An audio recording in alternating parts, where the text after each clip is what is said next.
Hello दोस्तों। तो कैसे हो आप लोग?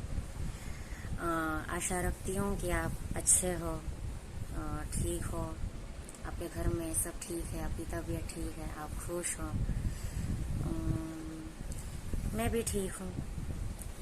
वैसे तो मन में ख्याल चलते रहते हैं कुछ ना कुछ, लेकिन स्टेबल होने की कोशिश करते हैं हम लोग। वैसे आज मैं एकादशी का व्रत रखा है मैंने। वो इसलिए क्योंकि मेरे मम्मी ने मुझे बोला है कि एकादशी का व्रत हर हिंदू को करना चाहिए। अगर आप दिल से अगर हिंदू धर्म को मानते हो, समझते हो, तो जो भगवान विष्णु है, भगवान शिव है, ये सब जो हमारे आराध्य देव है, तो उस वजह से कहीं ना कहीं ये कनेक्टिविटी है कि अगर आप सच्चे शिव भक्त हो, सच्चे कृष्ण भक्त हो, तो आपको एकादशी का व्रत रखना चाहिए। फायदे के लिए ऐसा नहीं, बस मन की शांति के लिए।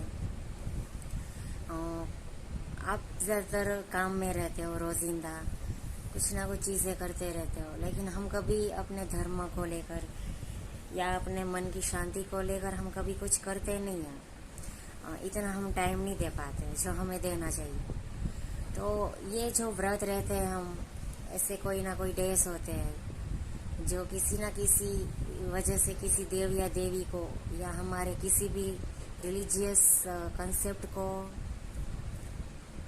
ग्रो करता है, उससे कनेक्ट होता है। ऐसे डेज जो होते हैं, फेस्टिवल होते हैं, व्रत होते हैं, वो हमें रखने चाहिए। क्योंकि उससे क्या होता है ना कि उपवास रखना भी ज़रूरी है। उसमें हम उपवास करते हैं, मतलब कि उस दिन हम कम खाना खाते हैं या तो खाते ही नहीं है, या तो सिर्फ और सिर्फ लिक्विड पे रहो, फ्रूट्स खाओ, तो मतलब सात्विक भोजन करते हैं हम इस दिन पे। तो ये हमारे लिए ज़रूरी है। हमारी तबीयत, हमारे अंदर जो भी पॉजिटिविटी आती है तबीयत में, उन सब चीज़ों में उपवास रखना ज़रूरी है।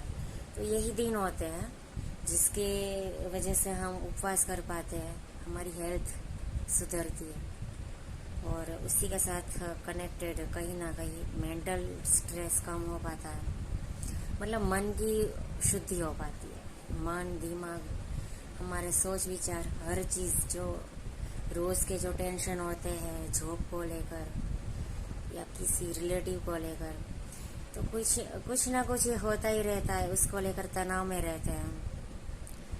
तो कभी कभी पेट खाली भी रहना चाहिए, दिमाग भी खाली रहना चाहिए, ताकि हम विथआउट स्ट्रेस भी जीना सीखें। अगर हम डिप्रेशन में है तो वो भी कम हो पाए, है ना। और इस वजह से एक बहाना मिल जाता है ना भगवान के नज़दीक जाने का। उसके समीप जाके उन्हीं के विचार करो, भजन कीर्तन करो, गाने सुनो भगवान के। और मैंने ये फील किया है कि जब भी आपका पेट खाली रहता है, आप उपवास करते हो, तो उस दिन आप अच्छा सोच पाते हो। भगवान की अगर साधना करना चाहते हो, माला जप करना चाहते हो, तो इन सब में थोड़ा मन लगता है, फोकस रहता है, जो भी ज़रूरी है। अब भगवान ने मनुष्य जीवन दिया है, तो कुछ तो ऐसा करेगी मतलब कि सात्विक करे कुछ, कि जिस वजह से हमारा मन और मस्तिष्क दोनों साफ हो, अच्छे ख्याल आए, अच्छे विचार आए, थोड़ा भगवान की भी जगह बने रोज़ के शेड्यूल में, तो अच्छा रहता है।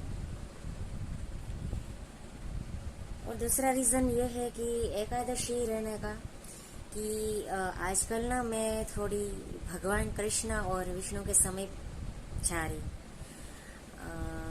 मेरे मम्मी ने स्टार्ट किया ये एकादशी का व्रत रहना, क्योंकि वो रोज़ कथा देखते रहते हैं।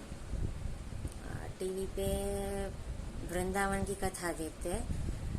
वृंदावन का एक आश्रम है, नाम तो याद नहीं आ रहा है। उनके जो वहाँ के गुरु है, जो संत है, उसका जो कथाकार है, उनका नाम है अनिरुद्धाचार्य जी। उनकी कथा मम्मी बहुत सुनती रहती है, उनका मन लगा रहता है उनमें, वो खुश रहती है। मतलब उनकी कथाएं देखकर सुनकर टीवी पे आता है, साधना चैनल पे। तो जब भी मम्मी के साथ कॉल पे बात होती है तो वो बताती रहती है कि आज गुरुजी ने ये बताया, आज गुरुजी ने वो बताया। मतलब नॉलेज वाली बातें होती है ज़्यादातर, कि आप हिंदू धर्म में हो, अगर आप दिल से हिंदू हो तो आप कृष्ण भक्त बनो, आप राधा कृष्ण के भक्त बनो, और दिल और दिमाग में कृष्ण को बसा लो। और भी पारिवारिक जीवन को लेकर भी अच्छी अच्छी बातें समझाते हैं, सिखाते हैं। तो वो बताते हैं कि अगर आप मन में अगर कृष्ण या भगवान विष्णु को लेकर अगर आप पॉजिटिव हो, अगर आप भगवत गीता का महत्व समझते हो, अगर आप अपने धर्म हिंदू धर्म को पूजते हो, तो आपको एकादशी का व्रत रखना चाहिए। हर महीने एकादशी जब भी आती है तो हमें उस दिन भगवान विष्णु, कृष्ण, शिव या माता जी, आप जिनको भी मानते हो, उसको मन में रखकर, उनके ऊपर श्रद्धा रखकर, उनके ही ख्याल रखकर मन में आपको एकादशी का व्रत करना चाहिए, ताकि उस दिन एक तो फायदा रहता है उपवास का, दूसरा उस दिन आपको भक्ति करने का एक मान लो ना कि एक बहाना मिल जाएगा। रोज आप करते नहीं हो, रोज बस आप क्या करोगे, जैसे कि मैं क्या करती हूँ, सुबह आरती करती हूँ माता जी की, माँ शेरा वाली की, अम्बे माँ की, और शाम को आरती करती हूँ, बस और कुछ ज़्यादा हो नहीं पाता। तो यही रीजंस होते हैं कि अगर हम एकादशी का व्रत करें तो एक तो हम सात्विक भोजन लेंगे इस दिन, थोड़े भूखे भी रहेंगे, तो थोड़ा मन बना रहेगा भगवान को लेकर, मंत्र जाप करेंगे, कुछ ऐसे प्रवचन सुनेंगे, कथा सुनेंगे, गाने सुनेंगे, भजन सुनेंगे, तो पूरा ना माहौल बन जाता है, मतलब दिन बन जाता है, अच्छा लगता है दिल को। तो बस तो इस तरीके से। और मैं आजकल इस्कॉन और वृंदावन को लेकर कोई ना कोई ब्लॉग्स देखती हूँ, इस्कॉन के प्रवचन सुनती हूँ, कोई ना कोई उसके जो गुरुजी होते हैं उसकी मैं बातें सुनती हूँ। तो मेरा मन आजकल भगवान कृष्णा के बहुत ज़्यादा ही समीप चला गया है, मतलब मैं एक अट्रैक्ट सी हो गई हूँ। वैसे तो था ही दिल में भगवान का, लेकिन 1-2 महीने में कुछ ज़्यादा ही इफ़ेक्ट हो गई हूँ, मेरे में बहुत ही ज़्यादा पॉजिटिव इफ़ेक्ट पड़ा है भगवान कृष्णा और भगवान श्री विष्णु, श्रीमन नारायण का।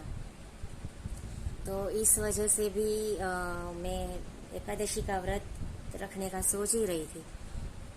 तो बस आज से मैंने स्टार्ट कर दिया है, और बस अभी तो मैं पूजा करूँगी और उसके बाद चाय बनाऊँगी और आलू की ड्राई सब्जी, जिसमें गुजराती में बोलते हैं बटेटानी सूकी भाजी, ऐसी सब्जी होती है, वो फराली सब्जी, इसको हम फराल बोलते हैं ना। तो व्रत वाले दिन बस यही खाना होता है। उसके अलावा भी आप सिंगाड़े का आटा, उसकी रोटी भी बना के खा सकते हो, लेकिन अभी मेरे पास अवेलेबल नहीं है। और मैं क्या ना कल फ्रूट्स लेना भी भूल गई, इसलिए कोई बात नहीं। वैसे तो ज़्यादा दिन मैं आज भूखा ही रहना चाहती हूँ वैसे, ताकि एक मन थोड़ा सात्विक बने। और बस चाय पीऊँगी। और राधे राधे, जय श्री कृष्ण। तो आज के दिन बस कृष्णा भजन सुनूंगी, मंत्र जाप जो भी मतलब मेरा मन करेगा वो करूँगी। और आज साथ में जॉब का भी तो करना है। मैं कंटेंट राइटर हूँ और काम है कंटेंट लिखना। तो वो तो वर्क फ्रॉम होम ही है, इसलिए जब मन चाहे तब काम करो। काम ख़त्म हो जाए तो फिर बस गाने सुनो, भजन सुनो और घर के जो बाकी काम होते हैं वो भी करती रहती हूँ। यही दिनचर्या है मेरी रोज़ की। तो चलिए अब थोड़ी देर बाद मिलते हैं या कल मिलते हैं। राधे राधे।